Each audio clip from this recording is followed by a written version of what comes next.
And we're back with part 5 of box 9 of our 45 RPM vinyl records collection here at My Media Museum.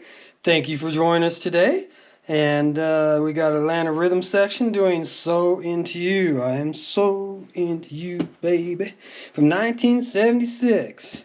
With the B-side being Everybody Gotta Go, which I don't know that one anywhere near as well.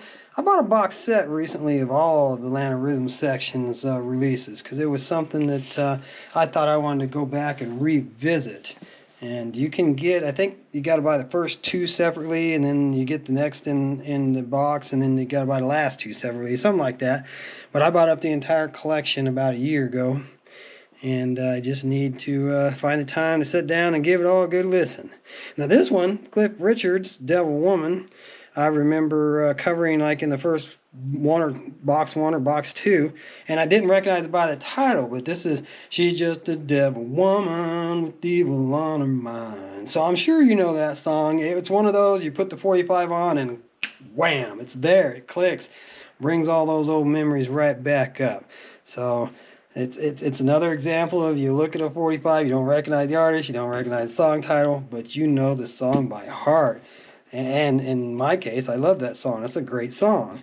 So B-side of that being Love On, Shine On, which didn't click for me the way Devil Woman did, but I really like that one. I'm glad to have that one on 45.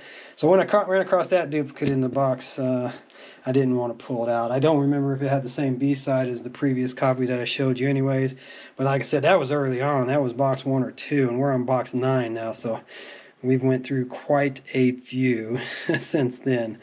Now we got Little River Band doing Lonesome Loser, which was a really good song from them. And the B-side of that being Shut Down, Turn Off. Don't know that one, but I have heard about the Lonesome Loser.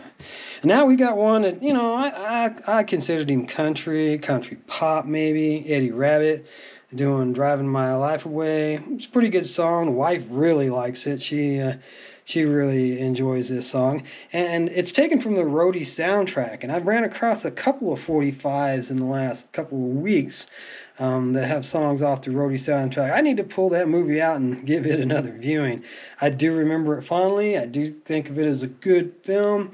But it sounds to me like it's got a pretty darn impressive soundtrack from what I've been seeing recently. So I want to put that on and watch that again here real soon. B-side of that one being a song called Pretty Lady, which is taken from his album Horizon. So you've got one song off of one album and one song off of a soundtrack. But it is marked as an A for Driving My Life Away and a B for the B-side there. So it isn't necessarily a soundtrack release where they threw 2 different artists on the 45 to market the film. He's actually marketing his song off of the soundtrack himself. All right, so now we've got, this one's going back considerably earlier. Jan and Dean doing Dead Man's Curve, which I think it's written by Brian Wilson. I definitely thought that this was a Beach Boys song. It does have Wilson there in the credits. So I'd have to look this up some more, but for years I thought this was the Beach Boys, and it's not. It's Jan and Dean. Do, do, do, do, do, Dead Man's Curve. And the B-side of that being The New Girl in School, which, I don't know, it's still got Wilson and Barry credited, so I'm not sure if they're talking about Brian Wilson or not. That's something that I'd have to get on the internet and actually look up because it's got my interest now. All right. Somewhere along the way, I must have paid $1 for Hang On, Sloopy, Sloopy, Hang On by the Ramsley Lewis Trio. If you'd asked me about that song, I'd have told you, yeah, I know the song. If you'd asked me who did it, I wouldn't have had a clue. Ramsley Lewis Trio's not a band I'm familiar with. A B-side, Moving Easy. Again, not a song I recognize. But I definitely know Hang On, Sloopy. That's a good song. Kind of almost bubblegum. It's a fun song. All right. Next up, Hang On, Sloopy is so close to Hang On, Snoopy. Peanuts. But it's not. All right, Elton John, sorry seems to be the hardest word. And I think this was left off of his 4 CD box set to be continued, if I remember correctly, because it was one of those songs I was like, I can't believe they didn't put that on there, you know? But it is one of his songs that I liked quite a bit, going back to 1976, the Blue Moves album, which he recorded in a studio down in the Caribbean. But anyways, that's a really good song. I'm really glad to have it. Says recorded in Canada here, but man, I sure seem to remember reading about Blue Moves being recorded down in the Caribbean. But who knows? Maybe I'm mistaken on my facts on that one. If you really want to know and really curious, just look it up. Wikipedia is pretty good for looking up information like that, even though I know you can't rely on it 100% because it's not always 100% accurate. It is a good starting point. B-side of this one being Shoulder Holster, so from the same album. And we're going to have to do a little searching on some of these. You know, you think I should search all this stuff and research all this stuff before I start filming, and in some cases I do. Sometimes I do. But these are pretty much off-the-cuff commentaries, and for the most part, one-shot deals. I do delete a lot of them and start over quite a few times. But for the most part, once I get going and get the episode going, I'm I'm chugging like a train down the line. I'm going to go for it, and that's what I do. So I point out to you when I'm not 100% sure of my facts. So that's the best I can do for you. Here we got America doing A Horse with No Name. This is, again, one that we have covered in the past, but not on a back-to-back hits. This is a reissue of it with a different label, and it's going to have a different B-side, possibly.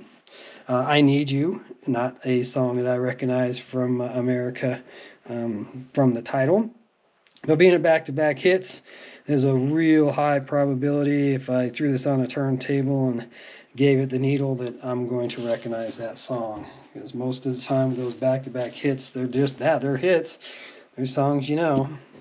All right, now here we got Randy Van Warmer doing Just When I Needed You Most from 1979. Another Bearsville.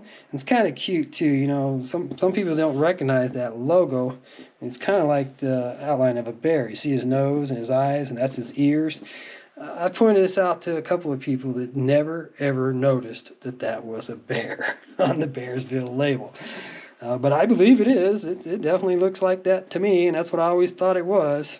So, anyways, the B-side of that being Your Light, which is another song that he wrote and put out, and I don't recognize. All right, moving on. We got England Dan and John Ford Cooley, who did a lot of really good pop songs together. I've come across quite a few of their 45s recently. Nights Are Forever Without You, I'm sure you know that one. And what a beautiful label, huh? I like bright colors. I like these colorful labels. It may make it a little bit hard to read in this particular case, but it sure is a pretty label. And the B-side of that being a song called Showboat Gambler. And yeah, see if you can see that in the light. All right, next up, we got Mr. Dan Hill doing Sometimes When We Touch, It's Honestly Too Much. And that's a 20th Century Fox Records label there that, you know, you're very familiar seeing that on a movie, but not too often seeing that on a 45. And if you go back and look at the Atari video games cartridges that I filmed and put up on the channel, there's even a couple of Atari games that have that logo on them when 20th Century Fox put them out. Oh, almost missed it. I think I didn't show you. Still not used to the B-side. Okay. But I got distracted there talking about the Atari games and the 20th Century Fox logos and some of their games that they made from films. Like I got MASH on the Atari. But anyways, getting off topic. Get back to the point here. Kenny Loggins, Whenever I Call You Friend, from his Night Watch album, and 1978. And the B-side of that would be, I'm guessing, Angelique. Angelique, yeah, that's probably right.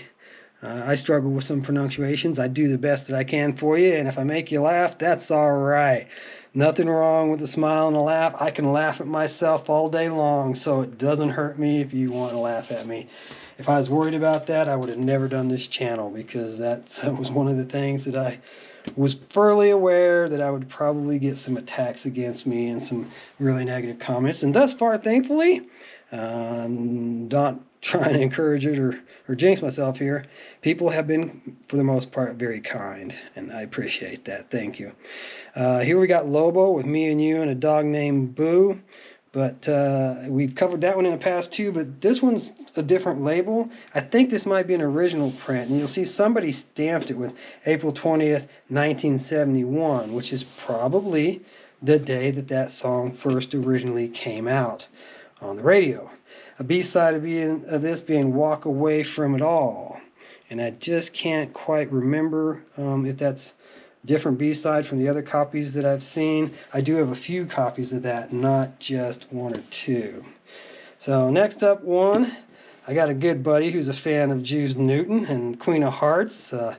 It's not exactly one of my favorites, and it doesn't really fit him, but hey, you know, we all like some different things. I get a lot of people scratching their heads about my affinity for the Carpenters and Karen Carpenter. Yeah, I'm a Metallica, Iron Maiden, Megadeth, Judas Priest kind of guy, but that doesn't mean I can't listen to other things. That's what variety makes the world go round. And we got two copies of that one.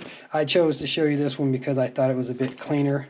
River of Love on the B-side there, if I didn't say that.